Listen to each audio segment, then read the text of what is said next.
Sibongile Sambo turned her dream of flight into reality by becoming the first black female to own an aviation company in South Africa. Her story shows us that real women are not defined or defeated by their difficulties. Hello, Iman. Hello, Sibongile. Nice to meet you. Nice to meet you too. Welcome to our home. Thank you. I think we're going to have a really great chat. Take us back to some of those childhood memories you had when you used to look up at the sky and see all of these planes. Talk us through those moments. I used to play on the streets in Bushbuck Ridge, Shatale Township. That's where I grew up. And I would see these aeroplanes fly by. I would stop everything that I was doing, wave with eagerness, and being curious to say, you know what, one day I want to know what is happening inside that, how it looks like when it's on the ground and how it looks like inside, and I'll have access to them. And when you thought of those dreams, you weren't actually thinking of owning the airline. You were thinking of just being, part of the crew. Yes, of course. That was the only thing we knew it was possible and available in aviation, is to become an air hostess, not even a pilot at that time, and I tried my luck so many times. And I would get, myself dressed up in suits and look very elegant and look like them actually as the air hostesses for the interviews. They would like me. I'll be so knowledgeable because I'll do my background, research about the industry, about the airline. But unfortunately, they wouldn't take me because I was short. I'm still short even now. I wouldn't reach the 1.6 meters tall. Talk to us about after school and deciding what vocation to pursue. On the first year, I registered for BCom accounting. Seeing all the boys at school, the freedom, the independence, so I failed my first year at varsity. So they said, no, please take nursing or teaching. I said, no, I would rather stay at home if that is the case. Then I decided to register be admin in industrial psychology and political science. And when I went back the second year, actually I didn't even just pass, I aced my subjects. I really want to come now to your corporate life. Tell us about your first job. You've worked at De Beers, Telkom, City Power, just to name a few places. Yes. But I want you to talk us about making your way into the industry and then finally getting this opportunity to pursue what it is you've always wanted to pursue. Yes, my first job was in Telkom. That was in 1997 in July. And ironically, is that at the same month, after I'd received my letter of appointment from Telkom, SAA appointed me for cabin crew post. But then I asked my grandmother, which post must I take? She says, no, with these aeroplanes, you're going to fall off the sky. So please go and take the job of what you've studied for. Then I went to Telkom within the Human Resources Department. When government came up with broad-based black economic empowerment and encouraging us to start businesses, I realized that I'm more of an entrepreneur than a corporate person. And how I came to that conclusion is that I would come up with ideas very quick, and I would feel frustrated when my boss, blocks my new ideas, and I get bored quickly with, the work that they give it to me. I searched my soul and said, what is it that I really like that I can start in business? And aviation was an obvious choice for me. Let's talk about whose doors you knocked on to get the money to start this up. And I think you really had to start at home. I remember it was December 2004 when the government gave us the first order, and it was an order worth over R1 million to do a flight. And we needed the money within few days because they wanted the flight to happen immediately. I had no experience and no collateral, for the amount of money I needed, so I could not be helped.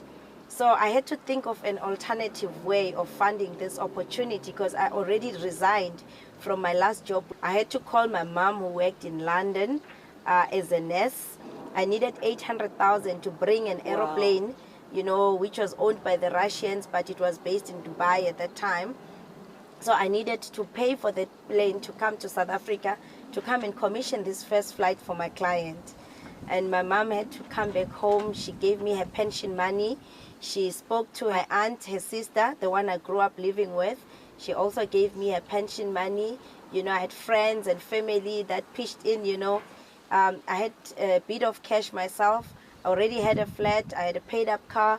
I had to sell those so that I can cash up and get the cash to be able to start this business. And how did you feel taking what could potentially be the ultimate risk, where you stood to lose so much?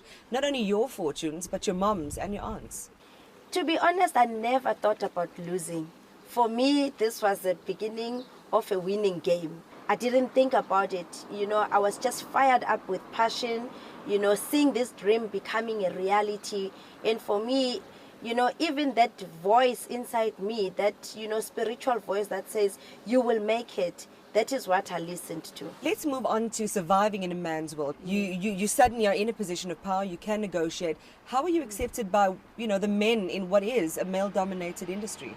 It's been difficult, but I must tell you that even today, just to make a silly example of what happens, is that I still receive emails being addressed as Mr. Sambo. So it shows some level of that people still haven't accepted that there are women and powerful women in this industry.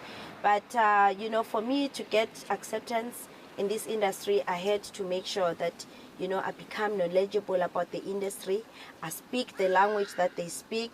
I can't come in the industry and say ABC. I must talk Alpha, Delta, Tango, to show that I'm part of this family. I belong here.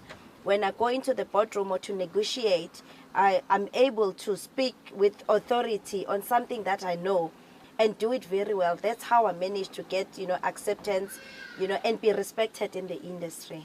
There's the thinking that, your attitude has to be like a male. You have to be aggressive. You have to be manly. What is your style, and how do you keep who you are in an industry that perhaps tries to change you? My philosophy keeps me grounded. I know who I am and I know who I'm not. I can never forget where I come from, but I know where I'm going. To reach for my goals and conquer the challenges, I will always dare to be different. And with proper guidance and direction and with God on my side, nothing is impossible. I am indeed a leader. I don't change because the industry forces me to change and become the person that I'm not. I'm always the Sibongile that I'm bubbly the way I am bubbly. I'm always happy. I smile. I don't have to be arrogant. Yes, I'm an assertive person because I know what I want in life. But that helps me to remain true to who I am. You're also a mother. Talk to us about how you create equilibrium in managing what is a very demanding work schedule and what you need to do at home. As a mother of two boys, a 12-year-old and an 8-month-old boy, it's a challenge and an opportunity at the same time. And I know that I'm not a superwoman. So I surround myself with family and friends that would assist me where I cannot be able to. I've got a full-time helper who's helping me. I travel extensively. You cannot do everything. You cannot be a jack of all trades and allow other people to assist me. That has been something that I've used to create that equilibrium. How hard is it to date in an environment where, perhaps men are a little bit put off by a strong woman? That's my biggest challenge. If somebody is watching and is very strong and want to come. No, please do continue. I think we've really touched on a nerve here. Oh, no, that is my biggest challenge, I must tell you. But for the fact that I'm still single, it goes to show that that is an area of which, I can't confidently say I've mastered. At the same time, I enjoy being single. There are times that you just want to be in your own space without, a partner in particular very close to you. But there are times when you get so lonely and you feel like, hey, I wish I had a husband. I would share this joy with my husband. I would share this tears with my husband, So the challenges of dating is there. It's been one of my biggest ones. But I must tell you, I've met great people in my life. I've had so much fun. I've had so many challenges. And I'm still looking forward to enjoying life. Life is here to be enjoyed. And if you were to enjoy it at a dinner party, which 3 women would you like to have as your dinner dates? Besides me, of course.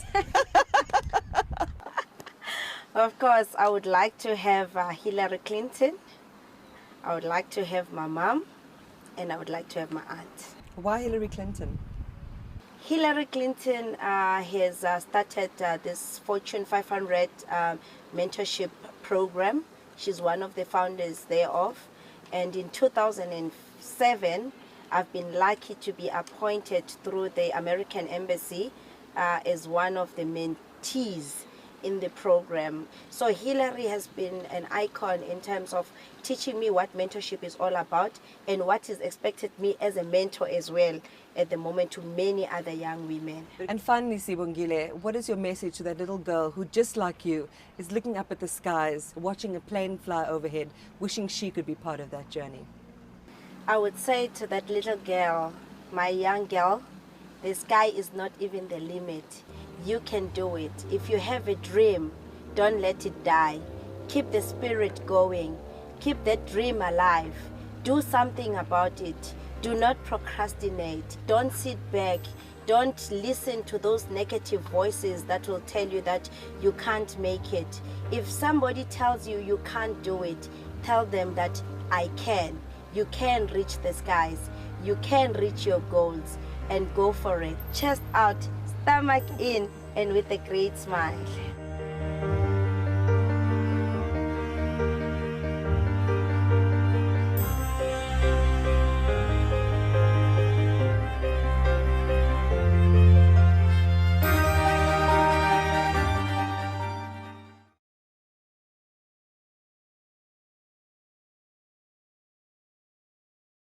News that moves. eNCA.com.